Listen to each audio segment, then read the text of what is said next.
नमस्कार दोस्तों, मैं हूं आपके साथ हर्ष भारद्वाज। दुनिया भर में आतंकवाद को फैलाने वाला, लोगों के मन में दहशत पैदा करने वाला, आतंकवाद का सरगना और आईएसआईएस का चीफ रह चुका अबू बकर अल बगदादी का यौन शोषण हुआ था। यानी वो यौन शोषण का शिकार हुआ था, जिसको लेकर सनसनीखेज खुलासा किया गया है। अल बगदादी की पत्नी हुजैफा अभी इराक की जेल में बंद है। उस पर आतंकवाद फैलाने समेत कई संगीन आरोप लगे हैं। बगदादी की पत्नी ने कहा है कि जब बगदादी जेल में बंद था तब उसका यौन उत्पीड़न किया गया था। बगदादी की पत्नी के मुताबिक इसके बाद वह काफी बदल गया और बेहद खूंखार हो गया था।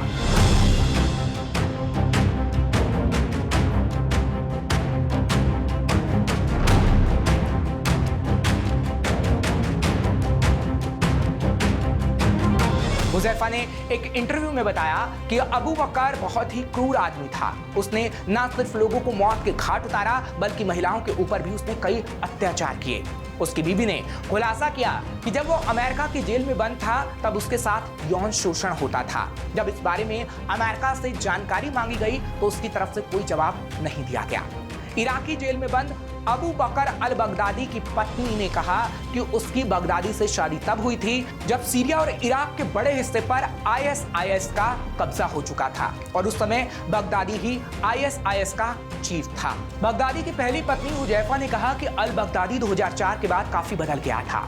उसने मुझे कभी इसके बारे में नहीं बताया, लेकिन मुझे यकीन है कि अमेरिकी जेल में रहते हुए बगदादी पर खूब जुल्म हुए थे। उसका बार बार यौन शोषण किया जाता था। वो आगे बताती हैं कि बगदादी ने कभी इस बारे में खुलकर तो नहीं बताया, लेकिन वहां जेल में उसका यौन शोषण होता था।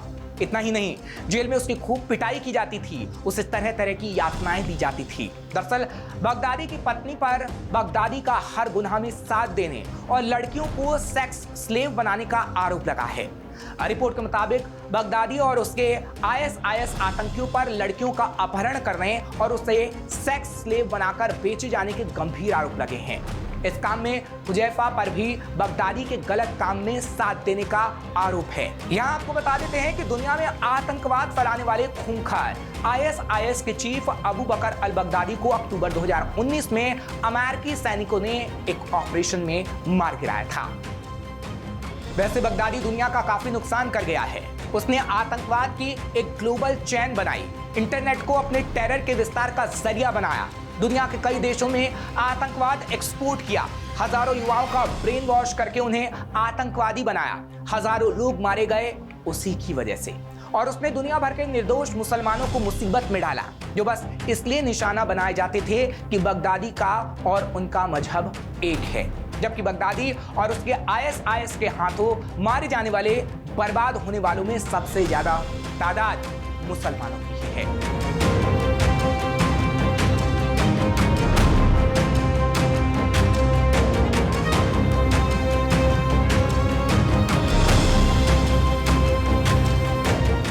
लेकिन अब आपको बताते हैं कि आखिर बगदादी कौन था और उसकी शुरुआत से लेकर अंत तक की कहानी अब आपको बताते हैं।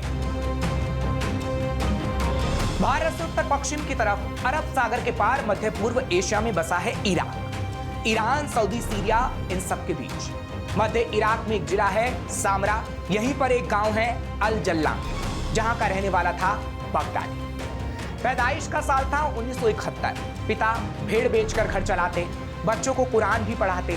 पैदाइश के समय उन्होंने बच्चों का नाम रखा इब्राहिम अव्वाद इब्राहिम अल बदरी। अबू बकर अल बगदादी ये नाम तो आगे चलकर बगदादी ने खुद को ही दिया। अल जल्ला, इस गांव में अल बदरी नाम के एक कबीले की खासी संख्या है। इस कबीले का दावा है कि ये अरब के कुरैश कबीले से वास्ता रखते हैं। पैगंबर मोहम्मद भी इसी कुरैश कबीले से ताल्लुकात रखते थे। खलीफा बनने वाले का कुरैश कबीले से खून का रिश्ता जरूरी है। बाद में जब बगदादी ने खुद को खलीफा बताया तो उसका भी यही दावा था। कहा जाता है पढ़ाई लिखाई में बगदादी बहुत औसत था। बताते हैं कि वो बचपन में काफी शर्मिला हुआ करता था, चुप रहता, अलग थलग सा रहता। उसका बहुत सारा वक्त मस्जिद में बीतता, जहां उसके पिता बच्चों को कुरान पढ़ना सिखाते। बगदादी की मस्जिद के कामों में दिलचस्पी थी। एक रिपोर्ट के मुताबिक बचपन में उसे जानने वाले बताते हैं कि उसका गला काफी मीठा था। हाई स्कूल पहुंचते पहुंचते ऐसा होता कि इमाम की गैर मौजूदगी में वो नमाज को लीड करता। इस वक्त तक उसे लगने लगा था कि इस्लाम अपने कट्टर तौर तरीके में ही माना जाना चाहिए। वो अपने तौर तरीके, अपनी नजर का सच्चा इस्लाम औरों पर थोपने भी लगा था। उसके एक पड़ोसी ने बताया कि एक बार किसी ने टैटू गुथवाया। बगदादी ने जब उसका टैटू देखा तो उसे खूब कोसा, बोला टैटू हराम है इस्लाम में। एक बार मस्जिद के मालिक को सिगरेट पीता हुआ देखकर बगदादी ने कह दिया था कि जब आप नमाज पढ़ने के लिए खड़े होते हैं तो आपके सांस की गंध से फरिश्ते दूर भाग जाते हैं। ये सब टीनेज की बातें हैं, जब बगदादी टीनेज में था। इन बातों से लगता है कि अब तक उसका दिमाग सच्चा इस्लाम वाले फंडामेंटलिज्म की तरफ मुड़ चुका था, जिसके बाद बगदादी कट्टरपंथियों के संपर्क में आया। दरअसल एक इस्लामिक मूवमेंट था मुस्लिम ब्रदरहुड। मिस्र में शुरू हुआ, साल था 1928। शुरू किया था हसन अल बन्ना ने। हसन का कहना था कि इस्लाम को एक रिवाइवल की जरूरत है, इससे मुस्लिम समाज पश्चिम की बराबरी में आ सकेगा और साम्राज्यवादी ताकतों से आजाद हो सकेगा। मुस्लिम ब्रदरहुड आधुनिक इस्लामिक समाज को कुरान और हदीस की बताई राह पर चलाना चाहते थे। ये मूवमेंट मिस्र से निकलकर सीरिया, लेबनान, सूडान कई जगहों पर फैला। इसकी कुछ शाखाएं हिंसा के रास्ते पर भी चली। ऐसी ही एक शाखा को ज्वाइन किया था बगदादी ने, जहां वो इस्लामिक लड़ाकों के संपर्क में आया। शायद यहीं से बगदादी सल्फी नेटवर्क से जुड़ा। सल्फी इस्लाम की एक कट्टरपंथी शाखा है। सल्फी शब्द बना है अरबी के अल सलफ अल सलीह से, जिसका मतलब होता है मुस्लिमों की पहली 3 पीढ़ियां, जिसकी शुरुआत होती है पैगंबर मोहम्मद के साथियों, सहयोगियों से। शुरुआती मुसलमान सल्फी मानते हैं कि पैगंबर मोहम्मद के समय मुसलमानों के लिए जो तौर तरीके कायम हुए थे वही सच्चा इस्लाम है, इस्लाम का शुद्ध रूप है, उसे ही माना जाना चाहिए। ऐसा नहीं है कि सल्फी विचारधारा मानने वाले सारे लोग हिंसा और आतंक के रास्ते पर हों। हाँ, इसे मानने वाले कई लोग जैसे बगदादी खुद हिंसा और आतंक के दम पर एक इस्लामिक विश्व बनाने की बात करता था। फिर आता है 2003 का वक्त, क्योंकि 2003 में इराक पर हमला हुआ। इस समय तक बगदादी का खासा लिंक बन चुका था। वो सल्फी जिहादियों के नेटवर्क में था। वो जैश अल सुन्ना नाम के एक इंसर्जेंट ग्रुप से भी जुड़ा था। 2004 में एक दिन जब बगदादी अपने ससुराल में था, तब अमेरिकी सेना ने वहां छापेमारी की। छापेमारी हुई थी बगदादी के साले पर। उसने अमेरिका के खिलाफ हथियार उठाया था। साथ में बगदादी भी अरेस्ट कर लिया गया। गिरफ्तार कैदियों को अमेरिका में संतरी रंग के कपड़े पहनाए जाते हैं, जो कि बगदादी को भी पहनने पड़े थे। आगे चलकर वो जब ISIS का सरगना बना और उसके लोग विदेशियों के गला काटने वाला वीडियो बनाकर इंटरनेट पर डालते, तो उसमें भी मारे जाने वाले शख्स को नारंगी रंग का ही जमसूट पहनाया गया होता था। US आर्मी को बगदादी के जिहादी कनेक्शन की जानकारी नहीं थी। उन्होंने उसके साथ सिविलियन अरेस्ट जैसा बर्ताव किया। उसके बाद वो रिहा हो गया। फिर आया 2011 का वक्त। 2011 में असद विरोधी लहर शुरू हुई सीरिया में। इराक की पश्चिमी सीमा जुड़ी है सीरिया से। वहां सत्ता थी बशर अल असद की। गृह युद्ध छिड़ गया, सब लड़ रहे थे, एक दूसरे से लड़ाई हो रही थी। असद और विरोधी गुट आपस में लड़ रहे थे। फिर असद के विरोध में अमेरिका और उसके सहयोगी आ गए। असद के समर्थन में रूस और ईरान आ गए। सीरिया सुपर पावर का एक नया अड्डा बन गया। इसमें एक एंगल बना बगदादी को लगा कि सीरिया की इस मारकाट में उसके लिए एक बड़ा मौका है। इराक और सीरिया की सीमाएं जुड़ी हुई थीं, आर पार होना मुश्किल नहीं था। बगदादी के भेजे उसके एक सहयोगी अबू मोहम्मद अल जुलानी ने 2012 में सीरिया जाकर जबात अल नुसरा नाम का आतंकी नेटवर्क खड़ा कर दिया। ये सीरिया में अल कायदा की फ्रेंचाइजी थी। 2012 से 2013 के बीच बगदादी ने एक खास ऑपरेशन चलाया। उसका ISI जेल में बंद आतंकियों को भगा लाता था। इसमें से ज्यादातर ऐसे आतंकी थे जो अल कायदा इराक का हिस्सा हुआ करते थे। बगदादी लगातार अपनी ताकत बढ़ा रहा था। मार्च 2013 में सीरिया के रक्का में असद के विरोधी गुट को जीत मिली, मगर रक्का में अकेले विरोधी गुट नहीं था, नुसरा फ्रंट और ISI भी था। यहाँ बगदादी भी इराक से सीरिया पहुंच गया। अप्रैल 2013 में उसने ऐलान किया अब से नुसरा उसके संगठन का हिस्सा होगा। इसका नाम बदलकर Islamic state in Iraq and Syria यानी ISIS रख दिया गया। मगर जुलानी इसके लिए राजी नहीं था। इस समय अल कायदा का सरगना था जवाहिरी। अब जुलानी और बगदादी की ठन गई। अल कायदा और ISIS की अपनी लड़ाई छिड़ गई, यानी यहां से दोनों की लड़ाई की शुरुआत हो गई। बगदादी एक साथ इराकी सेना और विरोधी जिहादी नेटवर्क दोनों को टारगेट कर रहा था। इराक की अराजकता और सीरिया में छिड़ी मारामारी का फायदा उसने बखूबी उठाया और उसे कामयाबी भी मिली। इराक के फल्लुजाह और रमादी जैसे इलाके ISIS के कब्जे में चले गए। जनवरी 2014 आते आते रक्का भी ISIS का ही हो गया। बगदादी की मनमानी से नाराज जवाहिरी ने फरवरी 2014 में बगदादी के संगठन को अलकायदा से अलग कर दिया। ISIS और विस्तार करता गया। हालांकि रक्का बहुत माकूल जगह नहीं थी, यानी सेफ जगह नहीं थी, बहुत कॉन्फ्लिक्ट ग्रुप थे यहाँ पर, इसलिए बगदादी को इससे सुरक्षित जगह चाहिए थी, जो उसे मिली सरहद के पार इराक। इराक के उत्तरी हिस्से में तिग्रिस नदी के किनारे बसा एक प्रांत है मौसूल।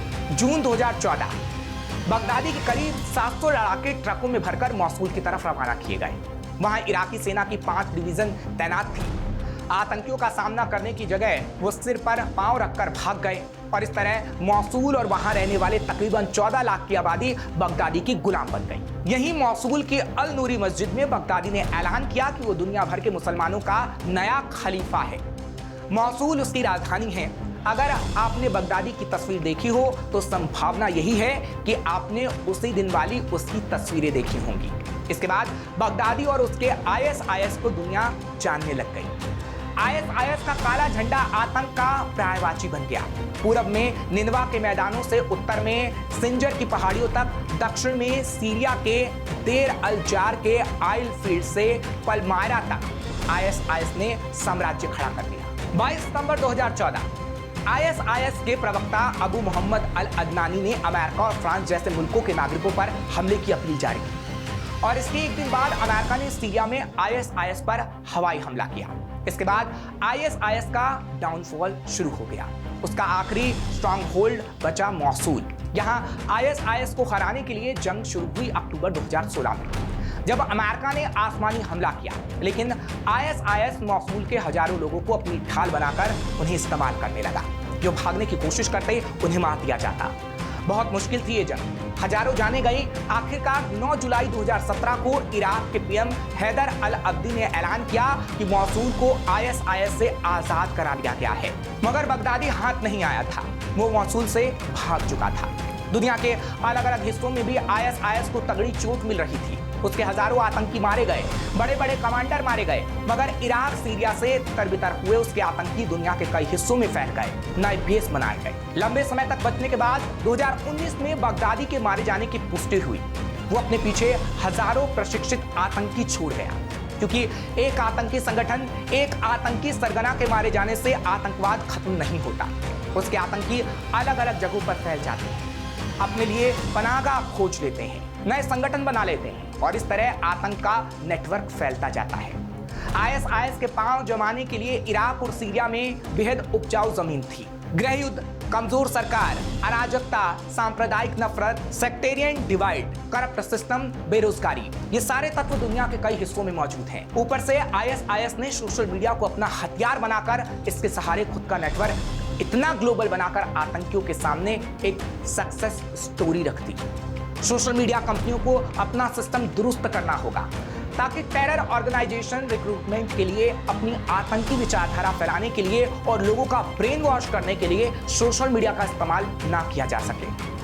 कुल मिलाकर दुनिया के सामने चुनौतियां बहुत है, जिससे दुनिया को पार पाना होगा और तभी आतंकवाद की जड़ समाप्त हो पाएगी। फिलहाल ऐसी और खबरों के लिए आप देखते रहिए श्रेष्ठ भारत।